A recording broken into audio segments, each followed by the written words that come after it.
क्या आप लोग अक्षांश के बारे में जानते हैं? जानते हैं कि टोटल पृथ्वी पे टोटल कितने अक्षांश हैं? अक्षांश किसे कहते हैं, इसका परिभाषा जानते हैं? अगर नहीं जानते हैं तो चलिए आइए हम लोग स्टार्ट करते हैं। मैं परवीर आपका स्वागत करता हूं आपके इस चैनल पे। आज हम लोग देखेंगे ज्योग्राफी। ज्योग्राफी में अक्षांश एक महत्वपूर्ण टॉपिक है।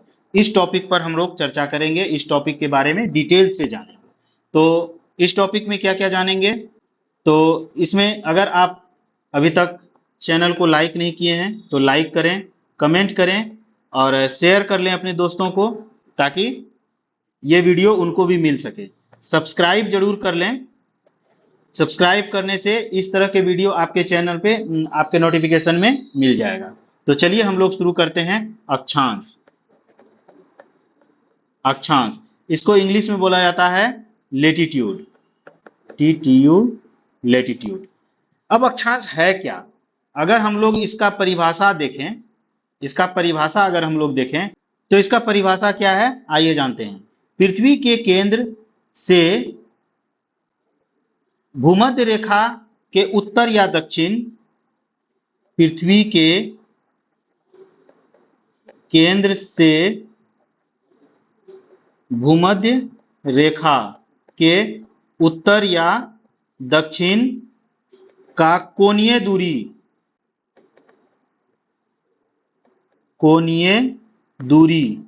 को ही अक्षांश कहते हैं। अब ये कोणीय दूरी क्या है? जैसे मान लीजिए ये पृथ्वी है, ये भूमध्य रेखा है, तो पृथ्वी का केंद्र कहाँ है? यहाँ है। भूमध्य रेखा के उत्तर है ना, या दक्षिण, इसकी कोणीय दूरी मान के चलिए ये कोणीय दूरी है 23.5 डिग्री। तो यहां से यहां मिलाने वाली रेखा ये एक अक्षांश हो जाएगा। अक्षांश हो गया। दूसरा कोणीय दूरी अगर 66.5 डिग्री है साउथ के तरफ, तो इसको मिलाने वाली रेखा ये एक अक्षांश हो जाएगा। तो अक्षांश क्या है? भूमध्य रेखा के केंद्र से उत्तर या दक्षिण की तरफ के कोणीय दूरी को अक्षांश रेखा कहते हैं। इतना समझ गए? भूमध्य रेखा 0 डिग्री इक्वेटर है और ये भी एक अक्षांश है। क्या है? भूमध्य रेखा, इक्वेटर या विषुवत रेखा जिसको बोलते हैं, ये भी एक अक्षांश है। और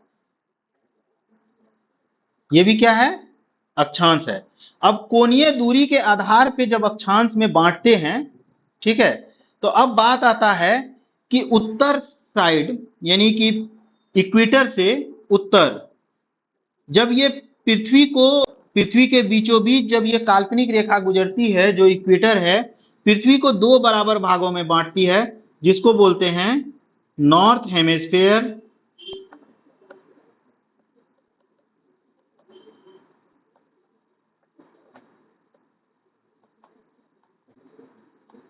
हेमिस्फीयर यानी उत्तरी गोलार्ध। अगर आप लोग गोलार्ध का चैप्टर नहीं पढ़े हैं तो पीछे वीडियो में जस्ट इससे पहले जो वीडियो है वो गोलार्ध का है, आप उसे जरूर देख लें, ताकि आपको ये अक्षांश और देशांतर समझने में आसान हो जाए। और नीचे हो जाएगा साउथ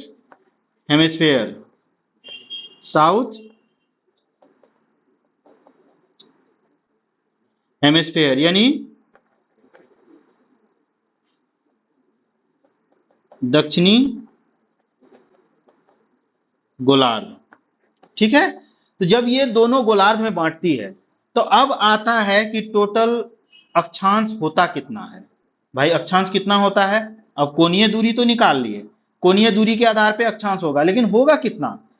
तो अगर अक्षांश हम लोग देखें तो कितना है? 0 डिग्री इक्वेटर से 90 डिग्री नॉर्थ तक टोटल 90 अक्षांश है। और 0 डिग्री इक्वेटर से 90 डिग्री साउथ तक टोटल 90 अक्षांश है। और एक हो गया इक्वेटर, तो 90 नॉर्थ 90 साउथ प्लस 1 कौन, इक्वेटर या 0 डिग्री। ठीक है, तो हो गया 181, टोटल अक्षांश है 181। लेकिन अगर इसमें से ऊपर के 90 डिग्री नॉर्थ और 90 डिग्री साउथ वाला, साउथ को पोल माने, ध्रुव माने, तो एक यहां से एक यहां से, दो क्या होगा, माइनस हो जाएगा, तो 181 माइनस 2 तो हो जाएगा 179। ये टोटल 179 अक्षांश हैं, अक्षांश है। तो अब हम लोगों को क्या है कि जब इससे सवाल पूछा जाए, अगर वो ऑप्शन में 179 ना रहे तो हम लोगों का आंसर होगा 181, यही इनका आंसर सही होगा। और अगर 181 ना रहे तो 179 आंसर होगा, और अगर दोनों रहे तो 179 इसका सबसे सही आंसर होगा, क्योंकि ध्रुव को अक्षांश की गिनती में नहीं माना जाता है। अब ये तो देख लिए कि टोटल अक्षांश होता कितना है। ध्रुव इक्वेटर जो है, विषुवत रेखा जो है, पृथ्वी को 2 बराबर भागों में बांटता है, अक्षांश है। अक्षांश हमेशा पूर्व से पश्चिम में खींची गई रेखा को कहा जाता है। अगर हम लोग ऐसे खींच दे तो ये अक्षांश नहीं होगा। अक्षांश कौन सा होगा, पूरब से पश्चिम की तरफ जितनी भी काल्पनिक रेखा खींची जाएगी, ये क्या होगा, ये हमारा अक्षांश होगा। ठीक है, इसके बाद सभी अक्षांश रेखाएं समांतर होती है, सभी समांतर होती है, एक दूसरे के समान होते हैं। जैसे ये है, सेम इसी तरह से ये होगा, फिर ये है, फिर ये है, फिर ये है, तो समांतर होती है। दूसरा, अक्षांश रेखाएं 0 डिग्री इक्वेटर से नॉर्थ या साउथ के तरफ जाने पर छोटा होता जाता है, छोटा होता जाता है। यानी यहाँ पे 0 डिग्री इक्वेटर जो है, ये सबसे बड़ा, विषुवत रेखा को सबसे बड़ा अक्षांश कहा जाता है। इसके बाद उससे छोटा ये हो जाएगा, उससे छोटा ये हो जाएगा, उससे छोटा ये होगा, उससे छोटा ये होगा। उसी तरह से उससे छोटा ये है, इससे छोटा ये है, विषुवत रेखा से उससे छोटा ये, इससे छोटा ये। ठीक है, तो एक दूसरे से छोटा होता जाता है। तो सबसे बड़ी विषुवत रेखा, सबसे बड़ी अक्षांश रेखा कौन है, सबसे बड़ी अक्षांश कौन है, 0 डिग्री इक्वेटर बोल सकते हैं, विषुवत रेखा बोल सकते हैं, भूमध्य रेखा बोल सकते हैं। ये सबसे बड़ी अक्षांश है। और सबसे छोटी अक्षांश कहाँ है, ध्रुव पर, ध्रुव पर। ठीक है, 90 डिग्री नॉर्थ या साउथ को ही सबसे छोटा अक्षांश कहा जाता है। इसके बाद ध्रुव की ओर जाते जाते लंबाई घटती जाती है। ठीक है, अक्षांश जो है जलवायु का निर्धारण करता है, अक्षांश जलवायु का निर्धारण करता है, जलवायु के बारे में जलवायु बताता है। कैसे बताता है जलवायु, तो अब इसको देखते हैं। देखिए, जैसे ही सूर्य की किरणें पड़ती है तो ये सीधी रेखा में पड़ती है, तो यहाँ से यहाँ तक जो है ये हो जाता है उष्ण जलवायु, उष्ण जलवायु। यानी सबसे ज़्यादा गर्मी यहीं पड़ती है, सूर्य की सीधी किरणें पड़ती है, सबसे ज़्यादा गर्म प्रदेश है, सबसे ज़्यादा गर्मी है, तो इसको उष्ण प्रदेश बोला जाता है, उष्ण जलवायु बोला जाता है। यहाँ पर जो भी देश हैं उसमें गर्मी ज़्यादा होती है। इसके बाद आता है सूर्य का रोशनी तिरछा पड़ता है, देख रहे हैं, यहाँ से ऐसे तिरछा पड़ता है, तो तिरछा पड़ने के कारण इसको बोला जाता है शीतोष्ण। शीतोष्ण जलवायु सेम इसी तरह से नीचे भी हो जाएगा, क्योंकि यहाँ भी तिरछा पड़ता है। शीतोष्ण जलवायु, शीतोष्ण यानी यहाँ पर न गर्मी न ठंडा, दोनों रहता है, दोनों यहाँ पर बराबर मात्रा में होते हैं, न गर्म ज़्यादा पड़ता है न ठंडा ज़्यादा रहता है, इसीलिए शीतोष्ण कहते हैं। और ये वाला जो जलवायु है, ये जलवायु कहा जाता है शीत जलवायु, इसको भी कहते हैं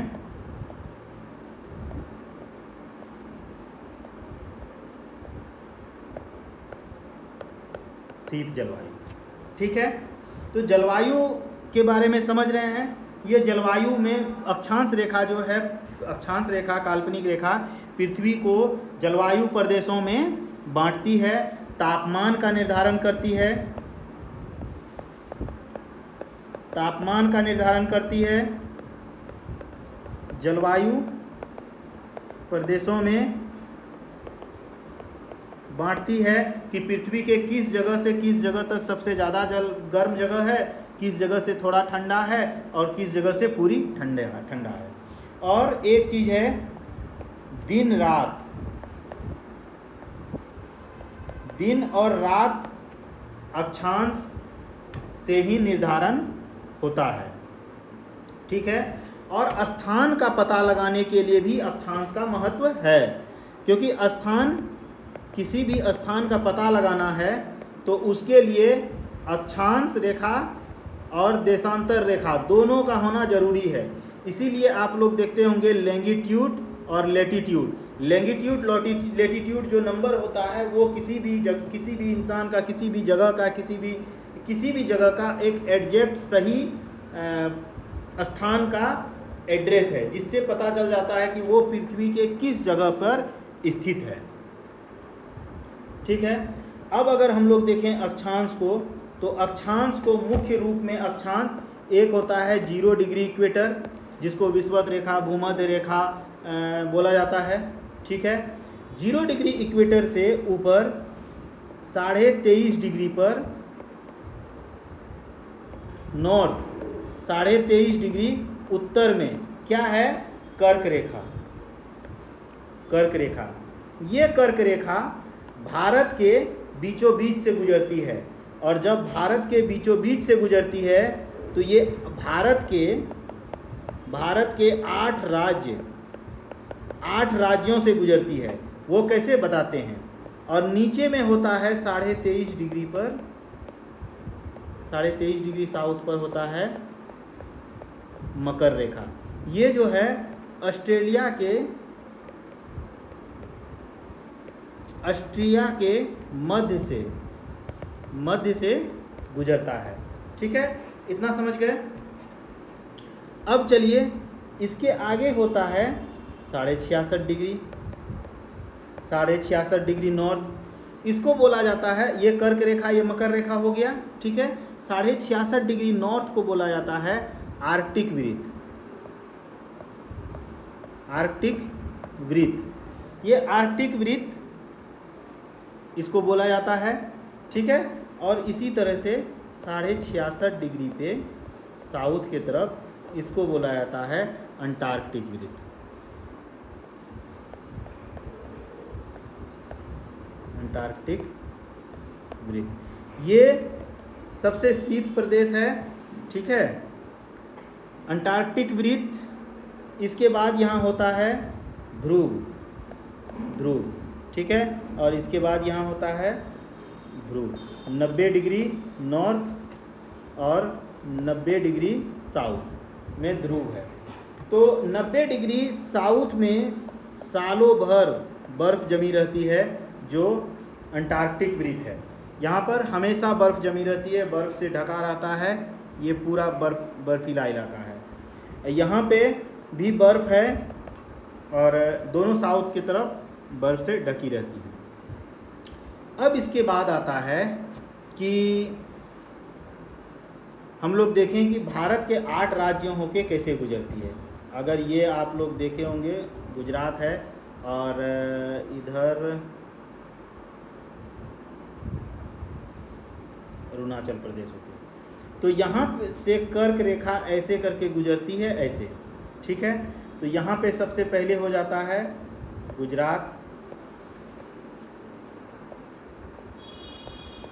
गुजरात नंबर 1 पर। इसके बाद यहाँ से आता है राजस्थान, नंबर 2 पर आ जाता है राजस्थान। नंबर 3 पर आता है मध्य प्रदेश, मध्य प्रदेश। अगर हम लोग इधर से पश्चिम से पूर्व की ओर चलें तो नंबर 3 पर मध्य प्रदेश है। और नंबर 4 पर मध्य प्रदेश के बाद कौन सा राज्य आता है? छत्तीसगढ़, ठीक है, छत्तीसगढ़। इसके आगे जाएं तो नंबर 5 पर आता है झारखंड,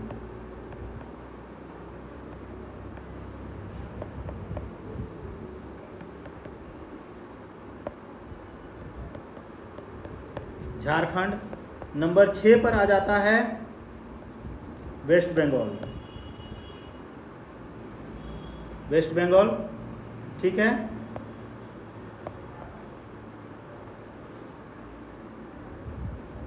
और नंबर 7 पर आता है त्रिपुरा, ये त्रिपुरा। और नंबर 8 पर ये आता है मेघालय, नंबर 8 में आता है मेघालय, ठीक है। ये 8 राज्य हैं जो भारत के बीचों बीच होकर, भारत के कर्क रेखा भारत के बीचों बीच, लगभग बीचों बीच होकर गुजरती है, जो 8 राज्यों से गुजरती है। पहला राज्य गुजरात, दूसरा राजस्थान, तीसरा मध्य प्रदेश, चौथा छत्तीसगढ़, पांचवा झारखंड, छठा वेस्ट बंगाल, सातवां त्रिपुरा और आठवां मिजोरम,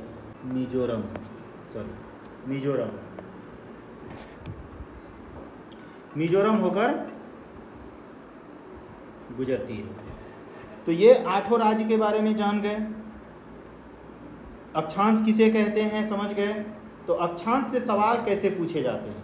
अब हम लोग अगर सवाल पर आए तो अक्षांश पर सवाल ये इस तरह से आता है कि कर्क रेखा भारत के कितने राज्य होकर गुजरती है। तो 8 राज्य होकर, कौन से राज्य होकर गुजरती है उनका एक मिलान चिन्ह दे दिया जाता है, ठीक है, ये हो गया। इसके बाद तापमान के बारे में आता है कि 23.5 डिग्री उत्तर से 23.5 डिग्री दक्षिण के बीच में जो एरिया है, वो क्षेत्र है, वो कौन से तापमान में या कौन सी जलवायु प्रदेश है। और अक्षांश के आधार पे ही दिन रात होता है, तो इसके अनुसार से इस तरह से सवाल पूछे जाते हैं। तो आशा करते हैं कि अक्षांश के बारे में आप लोगों को आज बहुत कुछ की जानकारी हुई होगी, जो उसका कोणीय दूरी से कैसे अक्षांश निकालते हैं, ठीक है। टोटल अक्षांश कितना होता है 179, 179 या 181, ठीक है, इस तरह से। तो अक्षांश के बारे में आप लोगों का पूरा कॉन्सेप्ट क्लियर हो गया होगा। तो मिलते हैं अगले वीडियो में। वीडियो को अभी तक लाइक नहीं किए हैं तो लाइक कर लें, कमेंट करें कि 6 महीना दिन या 6 महीना रात कहाँ होता है, ये आप कमेंट करेंगे। अपने दोस्तों को शेयर करें और सब्सक्राइब कर लें चैनल को, ताकि इस तरह का वीडियो आपको नोटिफिकेशन में मिल जाए। तो मिलते हैं अगले वीडियो में। धन्यवाद।